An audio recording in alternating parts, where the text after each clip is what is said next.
Friend, యేసయ్య బైబిల్లో రాయించారు, యథార్థ హృదయులను బలపరచుటకై దేవుని కళ్ళు దేశమంతా సంచరిస్తుందంట.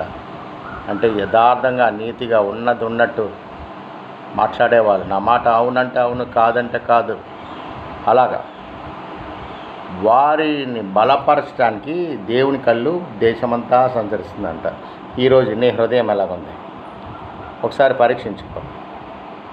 హృదయం అన్నిటికంటే మోసకరమైనదంట, బహుఘోరమైన వ్యాధి కలదంట. హృదయంలోని చెడు తలంపులు, చెడు ఆలోచన, కుళ్ళు, కుతంత్రము, పగ, పక్షపాతము, నటనా జీవితాలు. దేవుడికి నటనా జీవితాలు అంటే ఇష్టం ఉండదు, యాక్టింగ్ ఇష్టం ఉండదు, ఓవర్ యాక్టింగ్ అస్సలు ఇష్టం ఉండదు. నువ్వులాగా ఉండమంటున్నాడు, నువ్వు ఇంకొకరిలాగా ఉండొద్దు అంటున్నాడు. పులిని చూసి నక్క వాత ఎత్తుకున్నట్టు. అందము మోసకరమంట. అందం కోసం ఏవేవో చేసుకోవద్దు, ఉన్న అందం కూడా పోద్ది.